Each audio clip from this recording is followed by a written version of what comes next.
Dr. Martini, thank you for that wonderful introduction. And we're very excited to have this opportunity to speak to all of you about teen suicide and its prevention.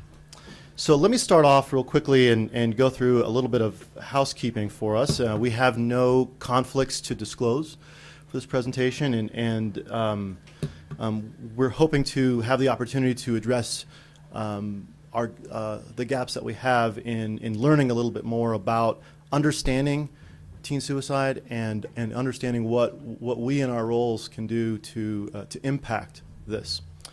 So as we look globally and we look within our country, I think it's important to highlight that within youth, suicide is the second leading cause of death between the ages of 10 to 24 nationally. More teenagers and young adults die from suicide more than cancer, heart disease, AIDS, birth defects, stroke, pneumonia, influenza, chronic lung disease combined. Each day in our nation, there's an average of over 5,000 attempts by young people between the ages of 13 and 18 every day. As you zoom into primary children's, just to orient people to this graph, we've been monitoring the crisis evaluations that come through our emergency department. The bars indicate per month the rate that we have per month, and the red line indicates the average for that month, or excuse me, for that year. So you can see that since 2010, our crisis evaluations have doubled. When you extrapolate that out, we're looking at rates potentially by 2020 to move towards potentially tripling. And as we look at the numbers, these are conservative estimates at this point. So one of the areas we wanted to make sure that we share is what is Intermountain doing about this? We as a nonprofit organization and a contributing and key member in our community spend time partnering and doing a community health needs assessment. And we've done this, like many nonprofit healthcare systems, over the past, usually every 3 years or so.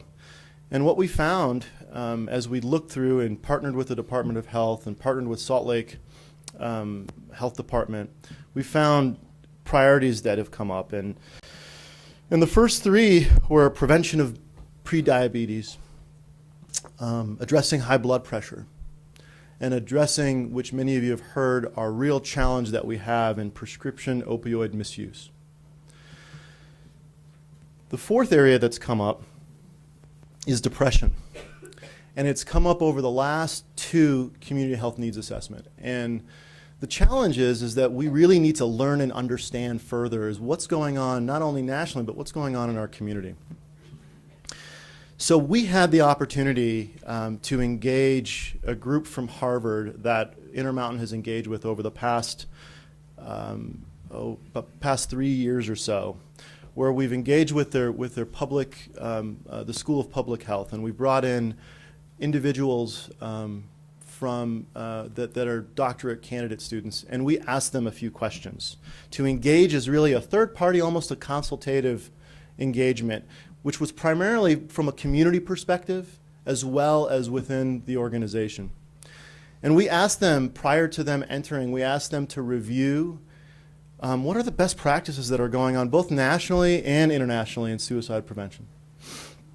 We asked them to also analyze the data that exists both nationally as well as the breadth of information that we have within our organization and within the community.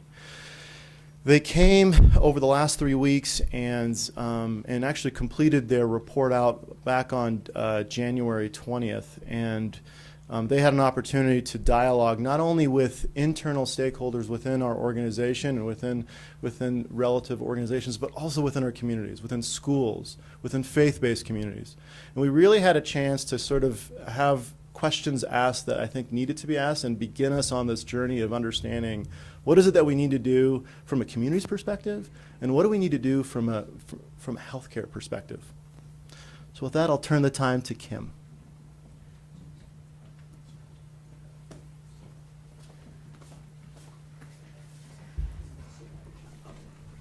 Okay, so thank you. I'm happy to be with you all today. I am honored to serve as a state suicide prevention coordinator, and this is a position that was put into place by the state legislature 4 sessions ago now, noticing that we have a significant problem with suicide in our communities, and we need a coordinated effort to do it. So I would say that over the past several years that we have been able to really look at those things that work and start implementing them. Just as a side note, I would say what we need to do now is sort of ramp all those up. So I think that it's an exciting time to be here with you all today and to be partnering with Intermountain and others on this. So just to go over the scope of the problem in Utah, when we look at how many people died by suicide in 2015, we're looking at 609 people. And what that means for us is it is a top 10 leading cause of death across the lifespan in Utah. And we go, year to year about 7th or 8th leading cause of death. We are part of a region that has been unflatteringly referred to as the suicide belt, and we rank 5th in the nation for suicide deaths, which is quite a paradox if you think about other ways that we rank in the nation. We have a good economy, we have a lot of good health outcomes, we're the happiest, healthiest state, and at the same time we have very high rates of depression and suicide. So it creates quite a challenge to understand what's going on in our communities.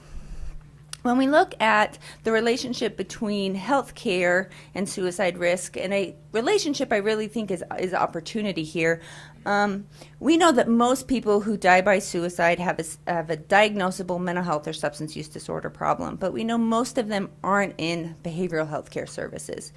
But they are touching healthcare systems in various ways. So almost half of people who died by suicide had contact with a primary care provider in the 30 days before their death.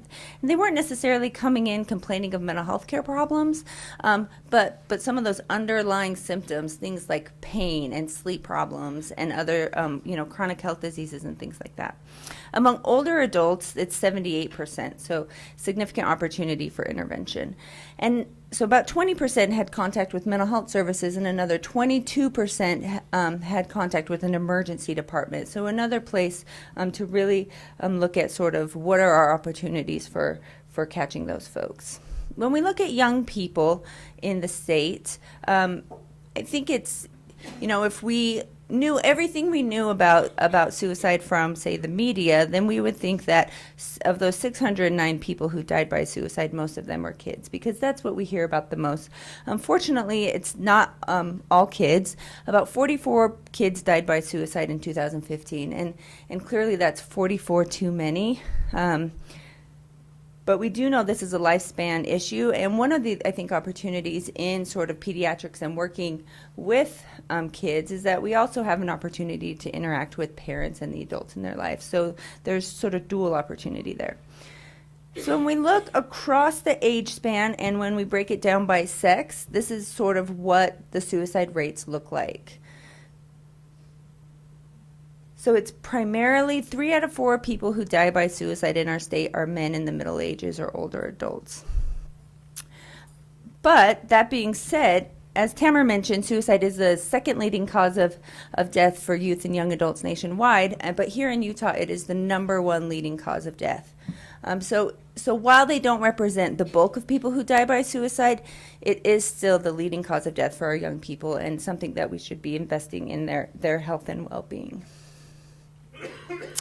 So why is it the leading cause of death in Utah? So 3 reasons I would suggest. 1, kids don't die very much, so that's a good thing.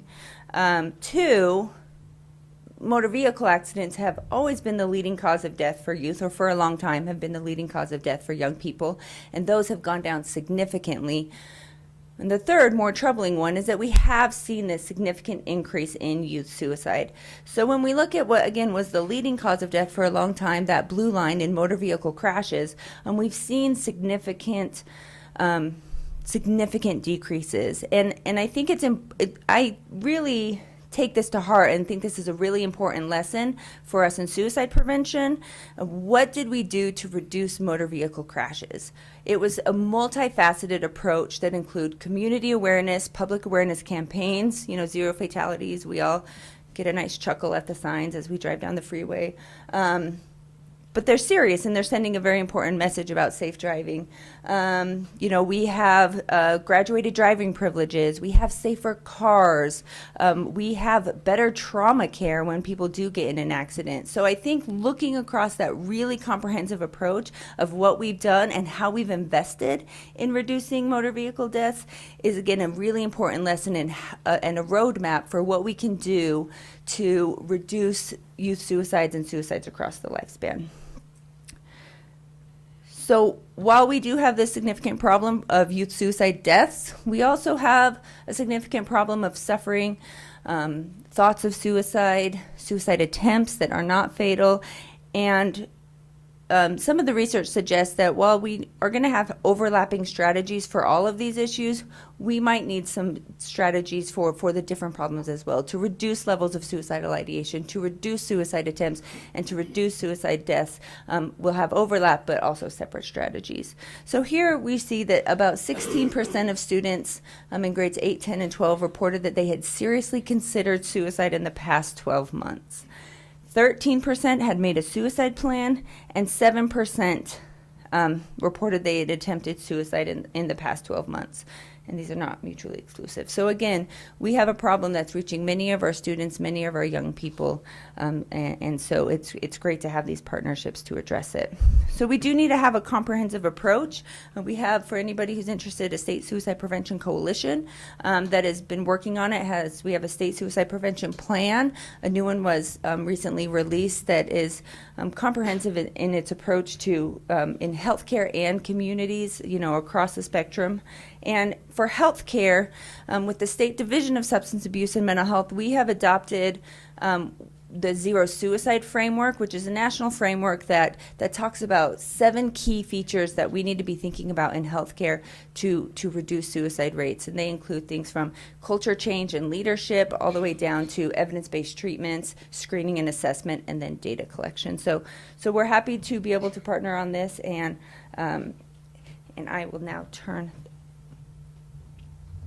the time over to Liz.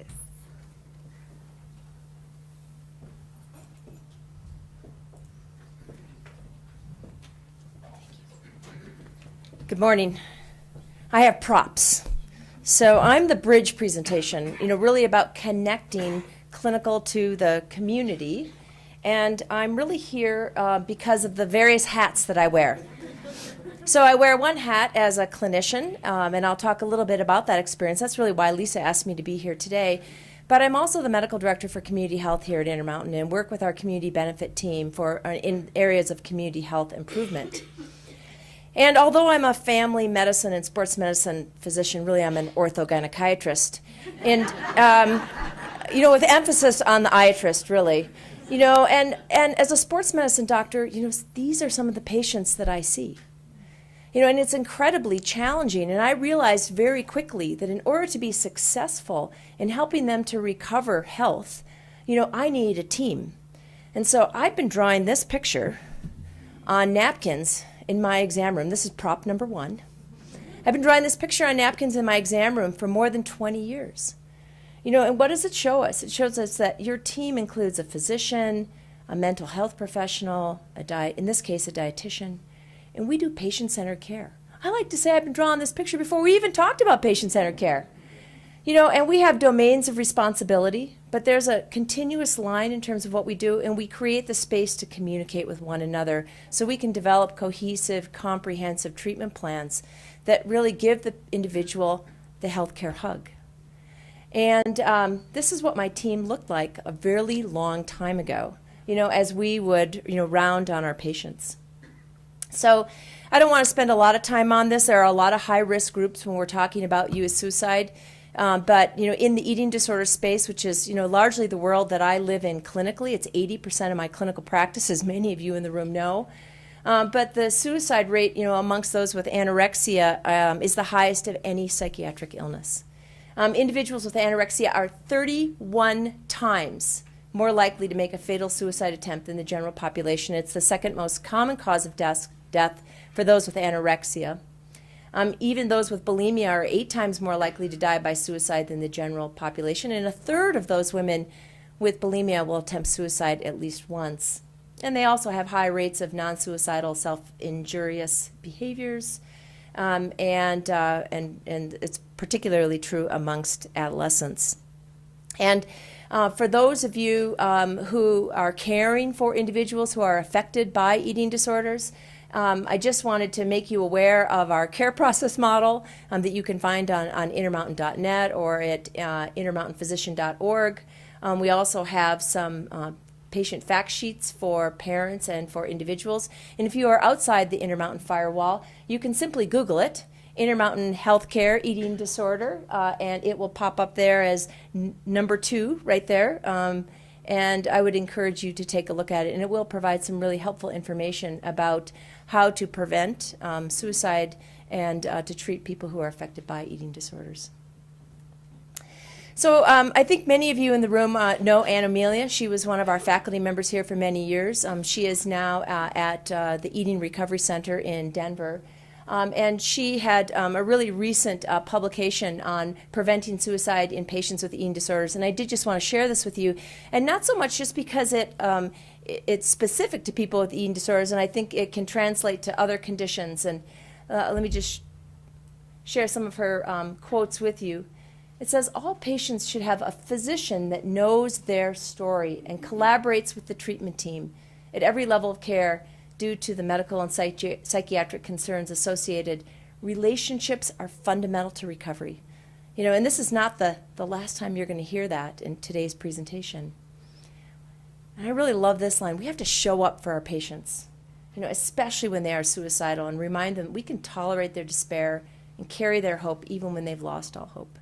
So I think these are really important, and I encourage you to really kind of think about these as we care for the patients, you know, that we have the privilege to work with. And of course, you know, when we have suicidal patients in the office, you know, it's referring them to experienced inpatient teams when necessary. So you saw the picture of my team many years ago. This is what our team looks like now. And I show this about connecting clinical to the community, because most of the people in this room are community providers. You know, and we have made a commitment to meet with one another every single Thursday. In fact, it'll be a little later today at noon. And currently we meet over at the Orthopedic Specialty Hospital in Murray because it's centrally located for people coming from the central, north, and south areas. But this team of physicians, psychotherapists, and dietitians meets every single Thursday for an hour and a half in order to round and talk and care coordinate with our patients. You know, as an example of, you know, if you want to make it happen, if you want to make those connections in order to kind of give people the care they deserve, then I think this is the type of care we have to provide, and we have to make that commitment. We're not charging anybody. We're not billing Select Health for care coordination. We just made a commitment to say this is the best way to care for people. So we made those connections between the clinical environment and that community environment in order to do so. And I wanted to just call this out. And, you know, what you see in kind of the pink rows, those are all community-based providers. You know, they're not within the healthcare system, but we all kind of sought each other out because we had common interests and common needs, and we share a common philosophy of care, you know, in order to care for people and help them live the healthiest lives possible. All right, now I'm going to shift gears a little bit and talk about, you know, some community efforts addressing youth suicide prevention. I think the cover of our suicide prevention plan is so beautiful that it ought to prompt you to open it and actually look at it. So, you know, we really recommend kind of taking a very holistic or socio-ecologic approach, you know, to suicide prevention. And what I'm really talking about is in this community space. And within that community space, you know, there are lots of different things that we can address that are evidence-based that relate to preventing suicide amongst adults and youth. You know, increasing availability and access to high-quality physical and behavioral health, increasing the social norms that support help-seeking and recovery, reducing access to lethal means, increasing the connectedness to individuals, family, community, and social institutions. And that goes back to, you know, the statement I said before that relationships are so key to prevention. You know, we can also talk about it from the perspective of the different levels of prevention, you know, and a lot of what I've talked about so far is in that tertiary prevention, you know, at least from my wearing my clinical hat. But secondary prevention is really identifying those youth at risks and taking steps to mitigate that risk. And of course, primary prevention is providing that knowledge and awareness to adolescents, parents, educators, and others, about how do we prevent suicide in the first place. So, we all had about 7 to 8 minutes to present. So I'm going to talk about two things, that I think are really important that you should know about that you may not know about.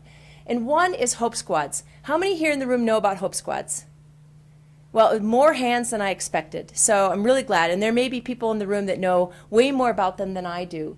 But these are an example of both community-based primary prevention, which is providing knowledge and awareness to adolescents, as well as community-based secondary prevention, or identifying the youth at risk and taking steps to mitigate or eliminate those risks. And these Hope Squads, of course, are trained, educated adolescents, who can help to identify youth who are at risk for suicide, and then go to a trusted adult and help them get help. They're not 17-year-old psychologists or psychiatrists. But they are trained to an appropriate level, as an adolescent. And why should we engage in youth-based suicide or school-based suicide prevention? Peers are considered to be the most effective receptors of warning signs, because they spend so much time together, and they're able to, of course, recognize when someone's acting differently.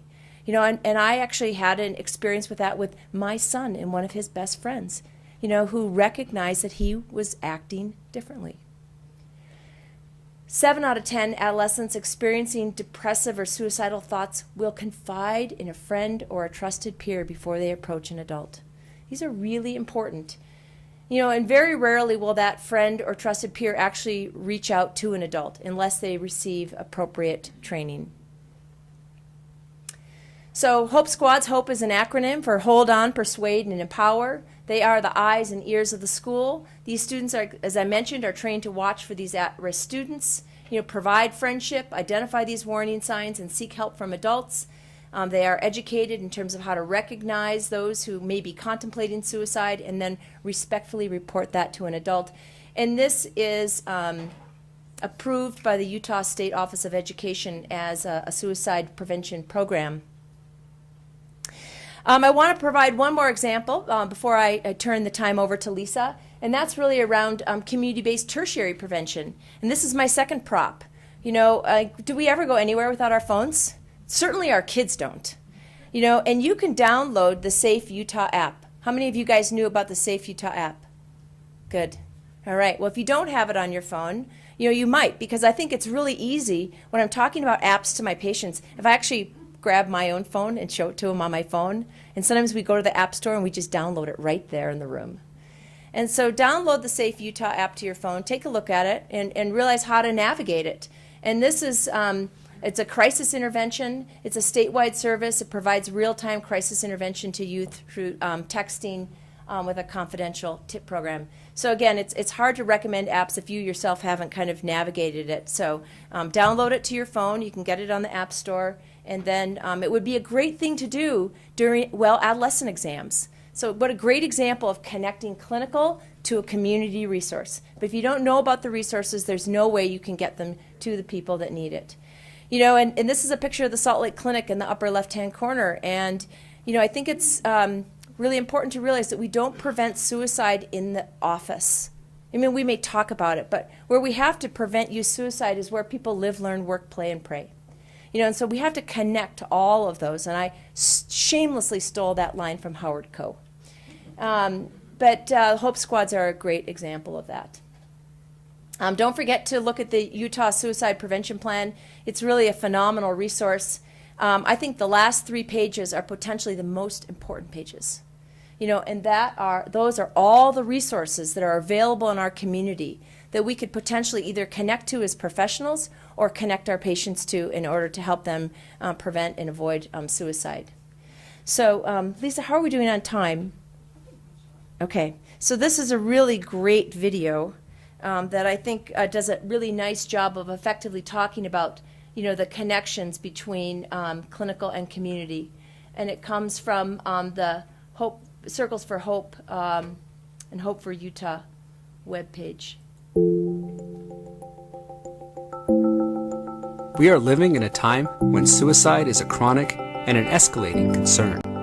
Recent studies have revealed that not only has suicide become one of the leading causes of injury death in America, but also one of the leading causes of death for people between the ages of 15 and 49, surpassing even cancer.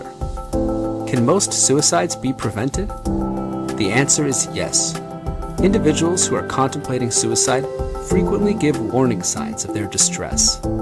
Circles for Hope uses a comprehensive, holistic, and grassroots approach to community suicide prevention, intervention, and postvention.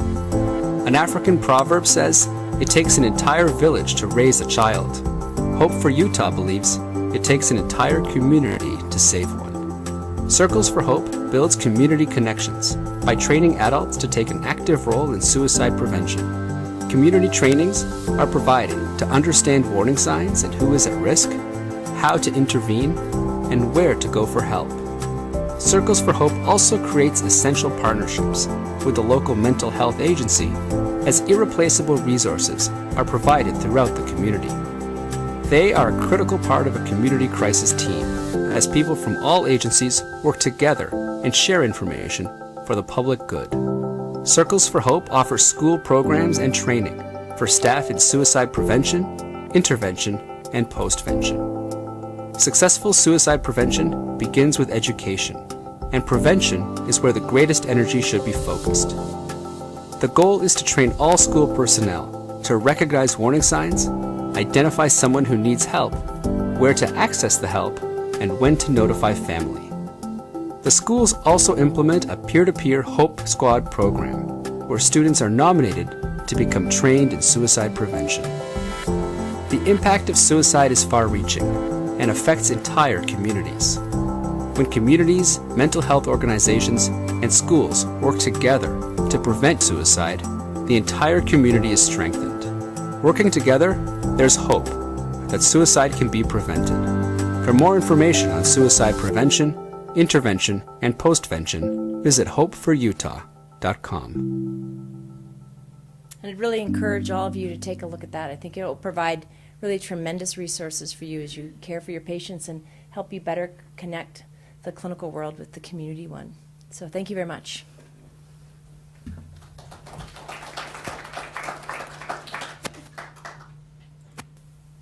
Wrong one. Yeah.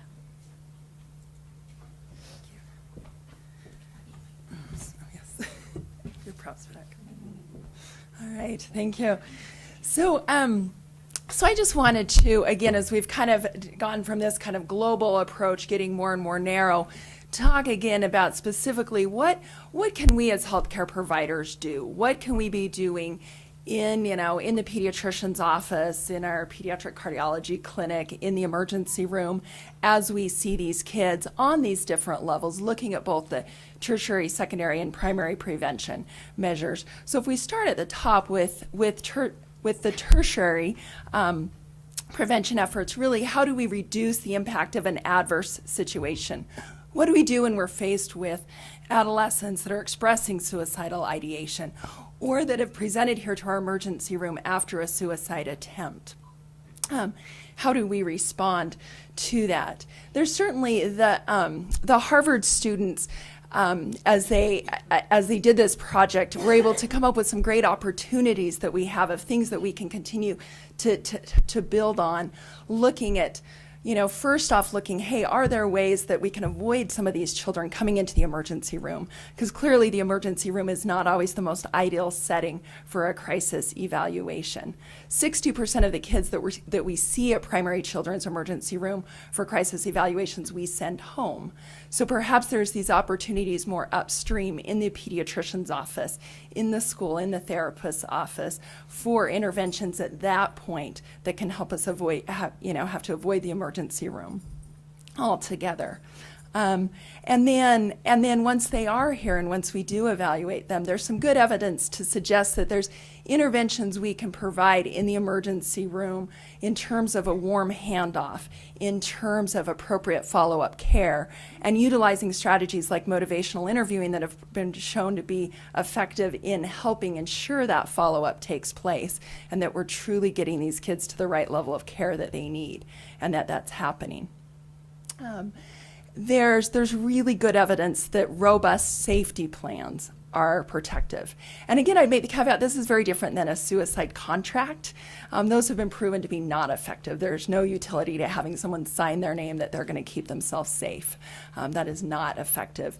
But a robust safety plan is a therapeutic intervention where you're working with adolescents and their parents on, okay, what are the trigger signs? How do we know what's going on? What are the situations that trigger? And what are the things that we could be doing differently in that moment to intervene? And who can you reach out to for help? Who are these people that we need to be turning to? And having that robust safety plan in place has been shown to be protective. Opportunities in terms of risk reduction and reducing that access to lethal means. Emergency rooms are probably a great example of a place. What a great opportunity to hand out gun locks and really provide that information.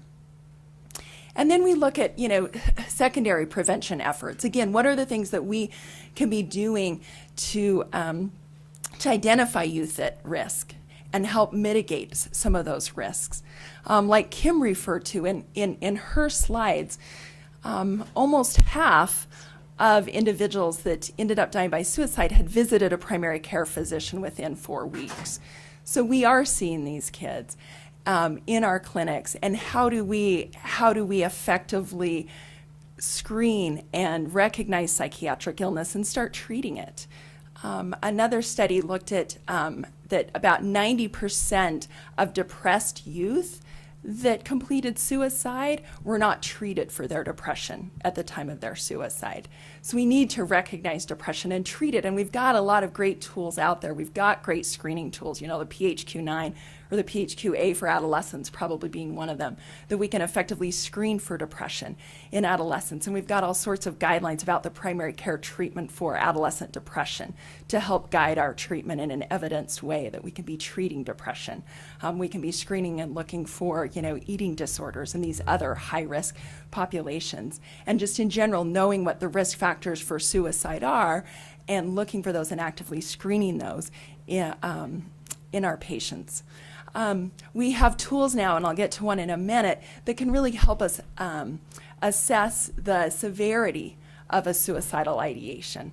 So that, again, if we have a patient, calling the office or mom's calling the office saying the kid is expressing some suicidal thoughts, it doesn't immediately need to be okay, go to the emergency room. But this is something we can assess. We can assess the severity of that and intervene appropriately.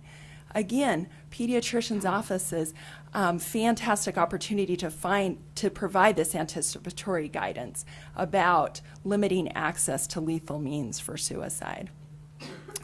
So this is a copy of the Columbia Suicide Severity Rating Screen, the quick screen. And there's a version for 12 and older, and then there's a version that just even helps with some of the wording, very similar for individuals under the age of 12, where you can go through and really systematically ask questions to understand the severity of suicidal thinking in kids and help teasing out what have they thought about? Have we gotten to methods? Have we gotten to plans? Where are we at?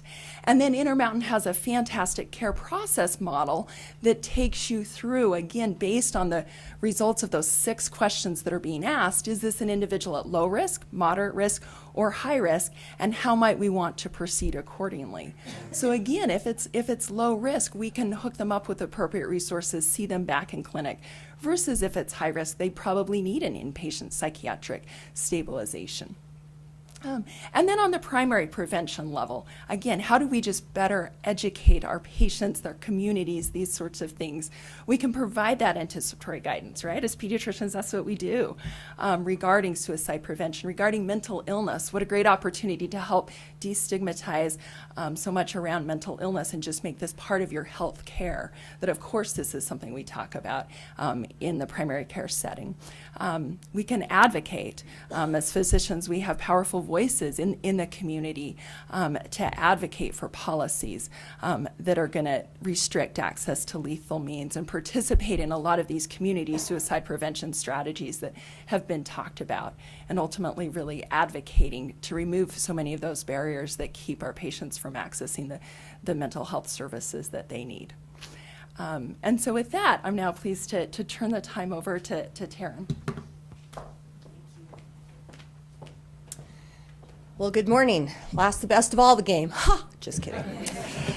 No, it truly is an honor to be with you today. You know, as I listen to the conversation, you know, where I have spent the majority of my time the last 14 years is in primary prevention.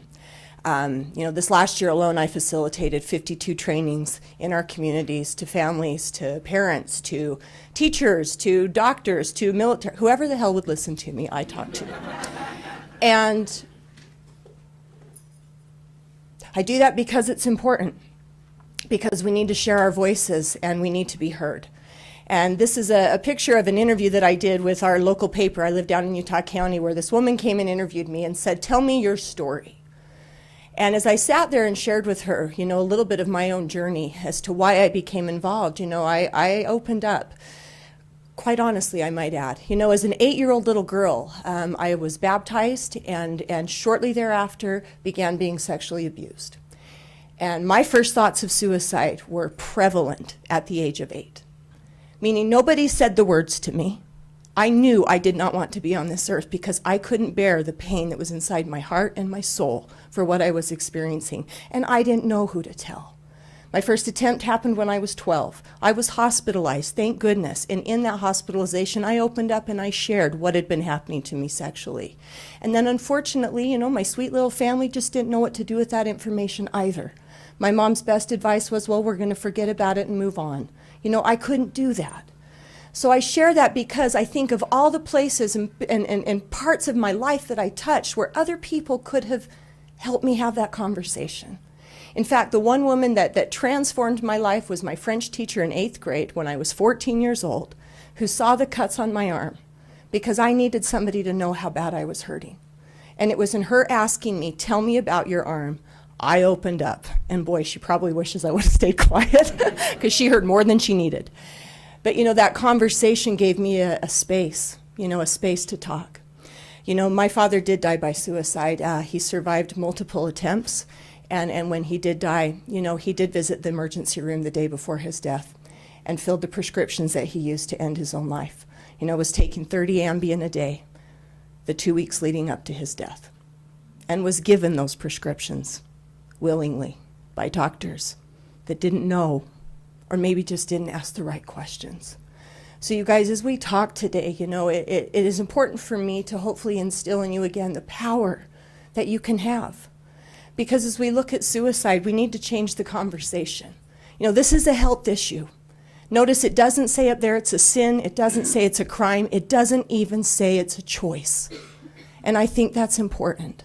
If we can start changing our perspective for how we view people who are living with suicidal thoughts. I didn't think I had a choice. Choice means I have options. I didn't see options. All I saw was pain, and I wanted an escape from that pain. Does that make sense? So just changing that framework for how we look at it and being willing to have those conversations. You know, I have 2 teenage kids. I've taken my daughter to the doctor for lots of health conditions. You know, she's lost her appetite. She doesn't sleep, or she sleeps all the time. She's bruising easy. So all these things that I could see happening.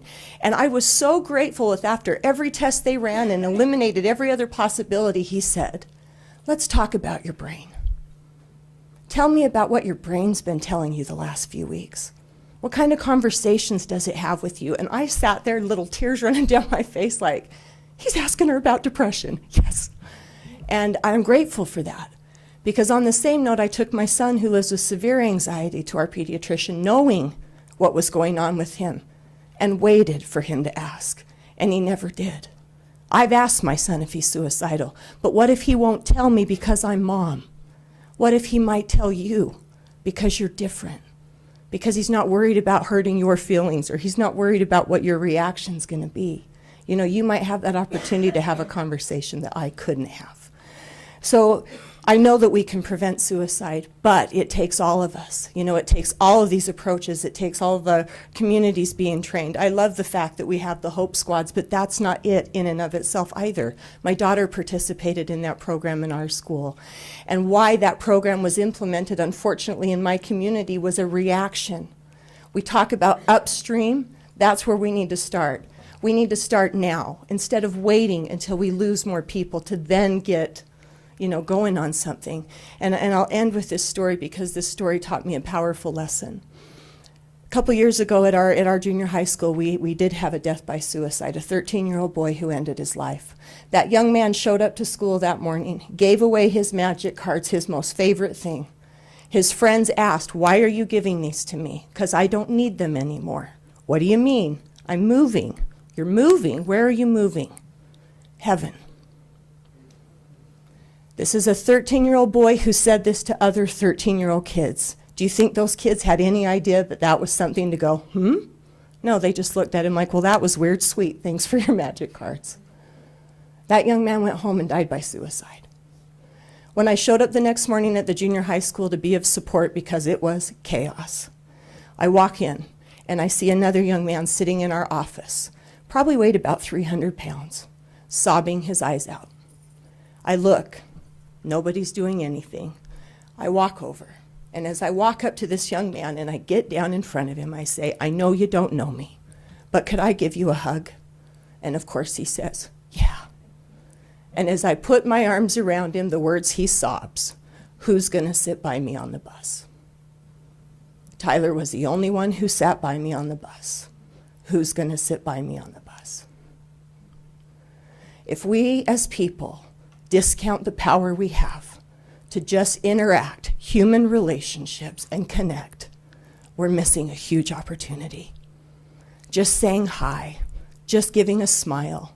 What if that is the one act that lets a person who's struggling know that somebody saw them today? Somebody saw them today. So thank you for your time today. You know, this really is something that's going to take every single one of us. I'm grateful that as a teen, I didn't know what I was doing and that I'm here today.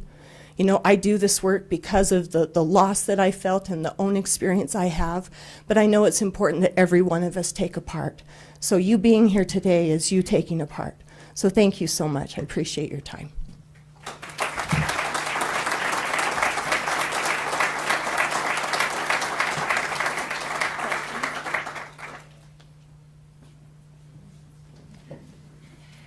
All right, so we wanted to leave time for discussion and questions.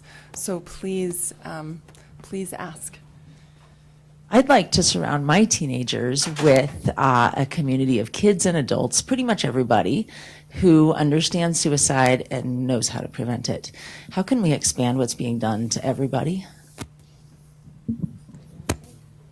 Kim, that's you. So I get the privilege to work with Taryn all the time, and there's really probably not a time that she doesn't bring me to tears. So let's give you a sec. Okay. Well, two things. I mean, we have some resources to do this. So the first thing I would say is we have the Utah Suicide Prevention Coalition website, and there's a training tab, and anybody can click on that and request a training. We have these trainings called gatekeeper trainings. It's the trainings that the Hope Squad uses. It's trainings that we go into churches, we go into communities, parent groups, book clubs, wherever. So there are many. They're really sort of first aid type trainings, but for suicide risk, there's lots of models: mental health first aid, Safe Talk, QPR. I train all of them. Yeah, call there. So people can request that on the website, and then we reach out to local trainers. We do have trainers in pretty much across the state who can offer that. So you know, we we suggest, around 15. That's what the research has been done on. But with parents, we have had younger kids come in. So, people can just get together, say, we're going to have a community night, and this is what we're going to do.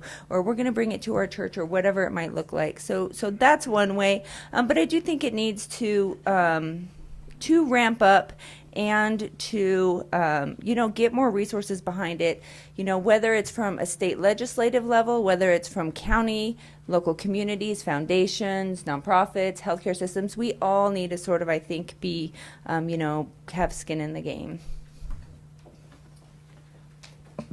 Could you talk a little bit about social media? I have had patients who have experienced things said on social media anonymously that I've recently had a patient who had someone said to her, you should just go kill yourself.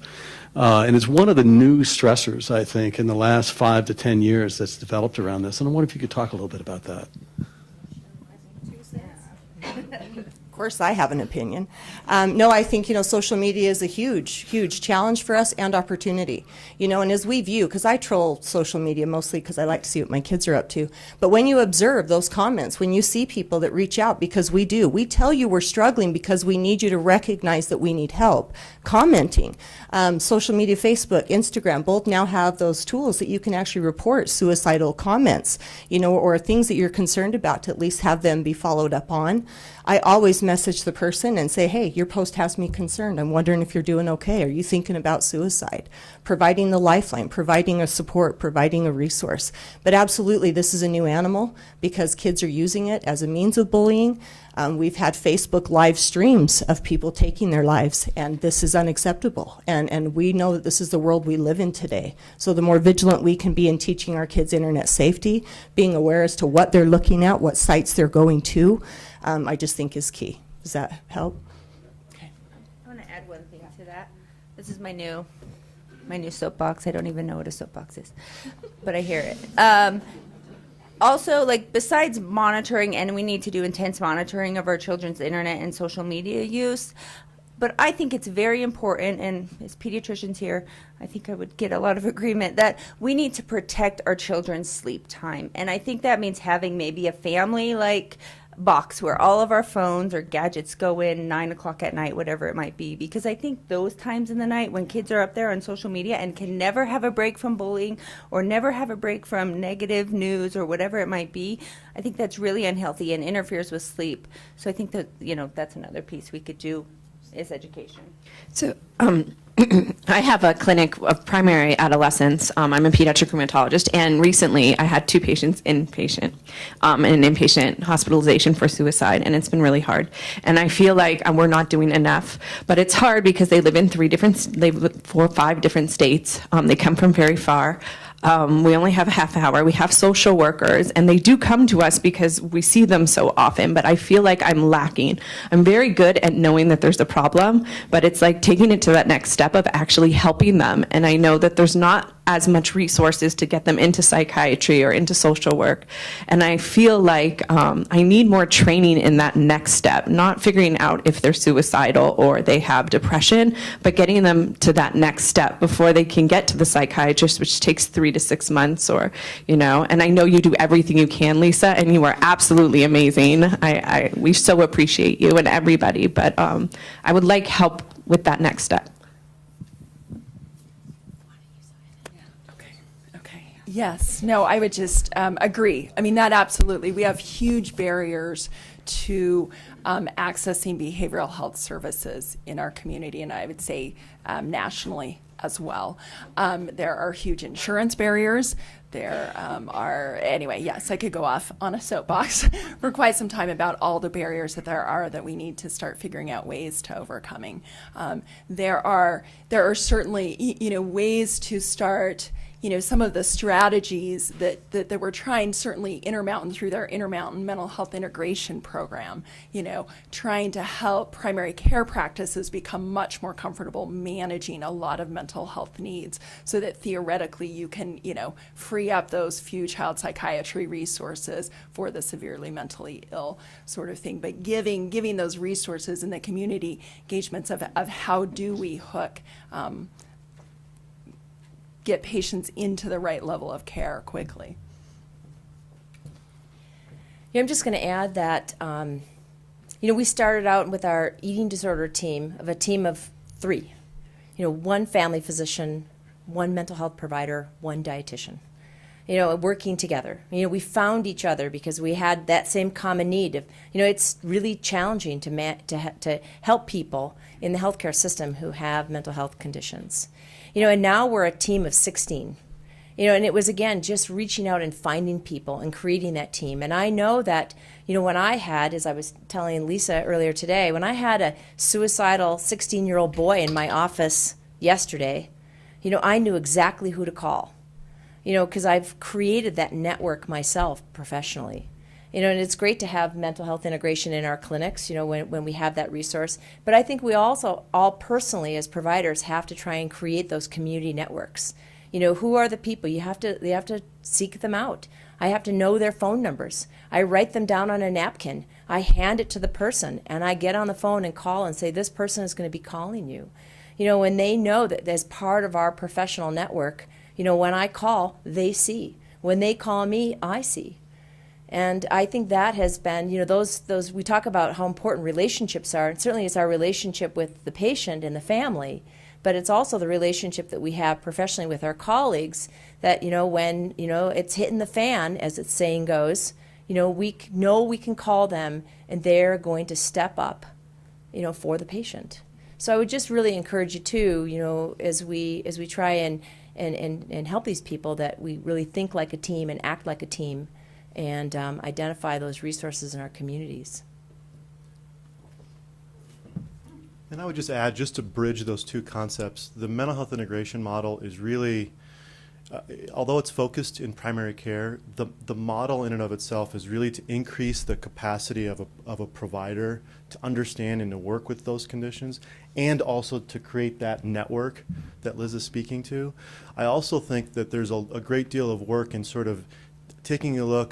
Dr. Martini has talked a great deal about certificate programs, for example, to sort of help increase capacity for our ability to sort of manage that, in addition to the consultative relationships that you have. And I think building that infrastructure, I think, is going to be really, really important moving forward. And I know that I would be willing if we had like a lunch, certificate program, and I know a lot of the subspecialists probably would be, but it would be really nice to have more training and have some certification so that we felt more comfortable. And I know if you're willing to put in the effort, I'll be willing to do that.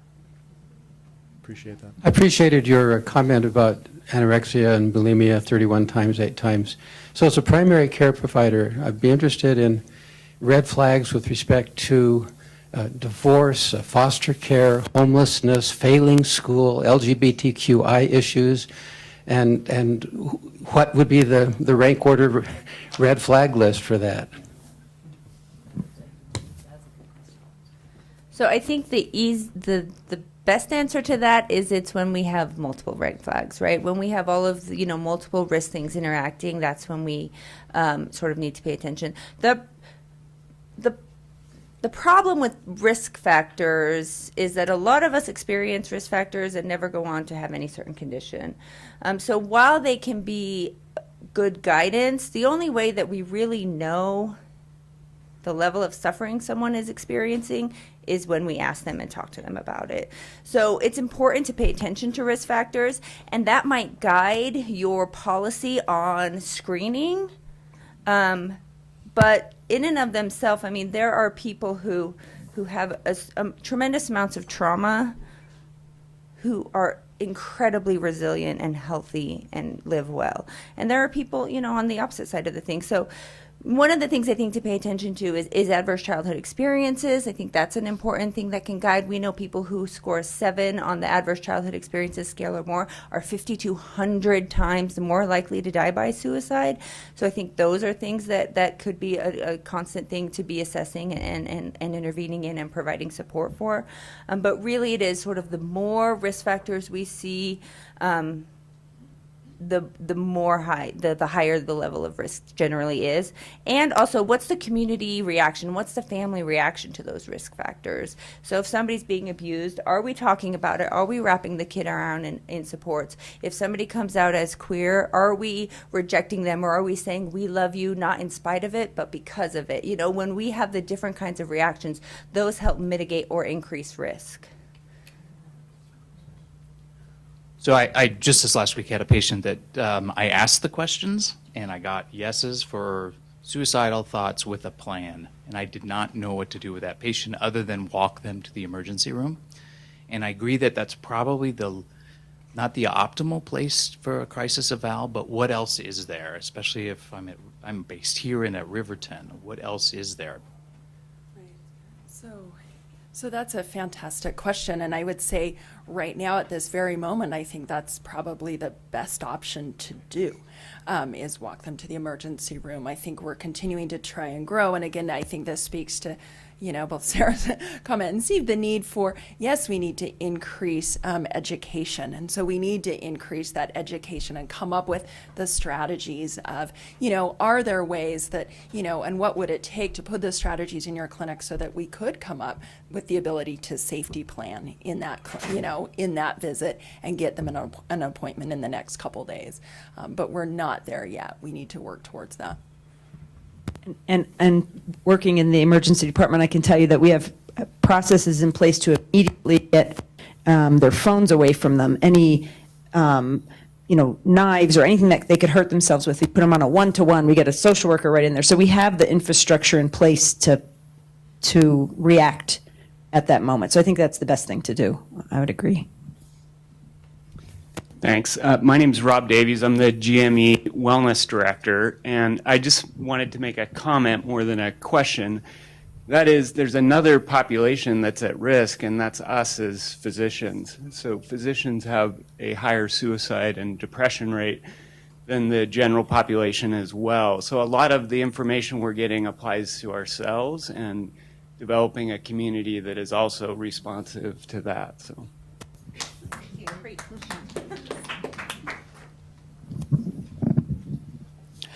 Hi, my name is Jim, and I'm a parent of an adult daughter with severe anxiety and depression overlaid on a significant learning disorder.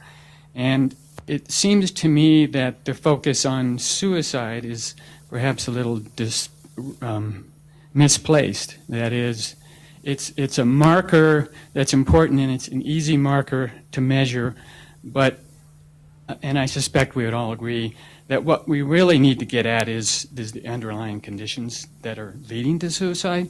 So again, it seems that too much focus on suicide is not where this needs to go. I would hate to have to think that my daughter has to live a long life with her anxiety and depression, etc. Pardon me. And that's where I want to see the focus. And of course, there are those with serious, perhaps terminal diseases, severe chronic pain, etc. Maybe it's okay that suicide may be an option, preferably assisted in very humane ways, etc., etc. So again, I don't think the goal should be the suicide and suicide attempts itself is, again, help those people live the best lives possible, to live the happiest lives possible, to those who are, say, severely lonely, we help them find a social circle, network, all that. So I just wanted to put that out there. Can I respond? Yes. I mean, we don't want people to live for the sake of living very unwell, right? Like, we want people to live and achieve wellness and relief of symptoms, and recovery is really sort of the goal. And at the same time, one thing that there was a clinical care task force of the National Action Alliance for Suicide Prevention found, sort of modeled on the Henry Ford healthcare system, is that while we need to address those underlying things of depression, anxiety, you know, psychotic, whatever it might be, loneliness, right? Whatever it might be, when somebody has serious risk of suicide, we also have to treat and address that very specifically, not just as a symptom. So yes, and is sort of my reaction to that. I mean, I think we know recently that like loneliness is a stronger indicator of early death than obesity or any of these other sort of things that we think about. So it is really about connection, and that, you know, I think expanding the role that we see ourselves as providers is not just that medical piece, but like that whole health piece. I lost track of time. We are over, and thank you, everyone. Thank you to the panel.